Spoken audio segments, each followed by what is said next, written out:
On dit souvent que l'argent ne fait pas le bonheur.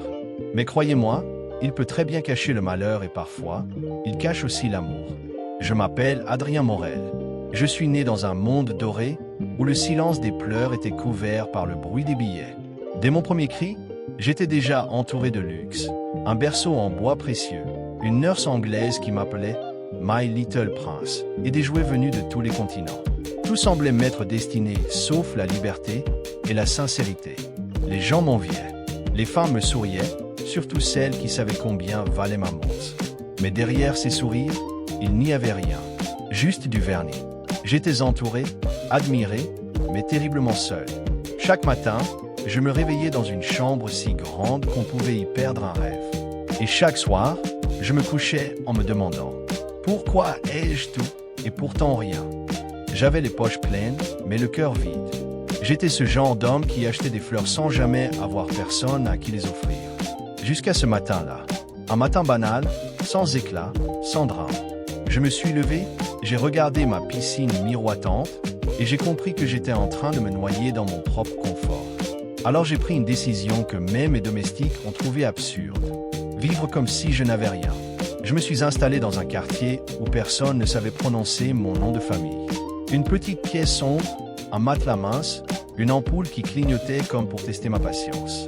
Le premier soir, j'ai cru que j'allais mourir de bruit. Les motos, les cris, la musique du voisin qui semblait vivre pour me torturer. Je me suis dit, Adrien, tu voulais la vraie vie? Eh bien, la voilà. Mais très vite, la vie m'a offert bien plus qu'un vacarme. Elle m'a offert des visages, des histoires, des rires et un regard. Elle s'appelait Aïcha. Elle vendait des fruits au marché. Une fille simple, toujours en train de rire, avec un regard qui mélangeait la fierté et la malice. La première fois que je lui ai acheté une mangue, elle m'a lancé. « Monsieur, si vous n'avez jamais pelé une mangue avec vos mains, vous n'avez encore rien compris à la vie. » Je crois que c'est à ce moment-là que j'ai commencé à comprendre. Avec elle, j'ai appris à rire de moi-même, à me moquer de mes mains maladroites, de mes manières de bourgeois perdu. Elle se moquait gentiment. On dirait que tu penses encore que le riz pousse dans les assiettes. Et moi, je riais. Un vrai rire, pas celui des soirées mondaines. Un soir, je lui ai confié que j'étais riche. Très riche. Elle a haussé les épaules et a répondu simplement. Tant mieux. Mais ici, ça ne se mange pas, la richesse. J'ai éclaté de rire. C'était la phrase la plus sincère que j'ai jamais entendue. Les jours passaient et je découvrais la beauté de la simplicité. Un repas partagé, une discussion au clair de lune, un éclat de rire qui efface la fatigue. Et surtout, cette chaleur humaine qu'aucune fortune ne peut acheter. Un soir, alors que je n'avais plus rien à avaler, une vieille femme m'a offert du riz. Elle n'avait presque rien, mais elle a partagé.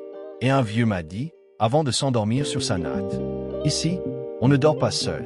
Même la pauvreté se partage. » Ces mots m'ont bouleversé. J'avais enfin trouvé ce que j'avais cherché toute ma vie, la vérité. Pas dans les coffres, mais dans les cœurs. 3 mois plus tard, je suis revenu chez moi. Même villa, même parfum, même visage. Mais plus rien n'avait le même goût. Les murs semblaient me juger. Et ma piscine ne reflétait plus le même homme. Aïcha n'était pas venue avec moi, mais son rire résonnait encore dans ma tête. Je lui ai promis de revenir. Et cette fois, pas dans l'étranger. C'est ce jour-là que j'ai compris la plus grande leçon de ma vie. La vraie pauvreté, c'est celle d'un cœur qui ne sait plus aimer.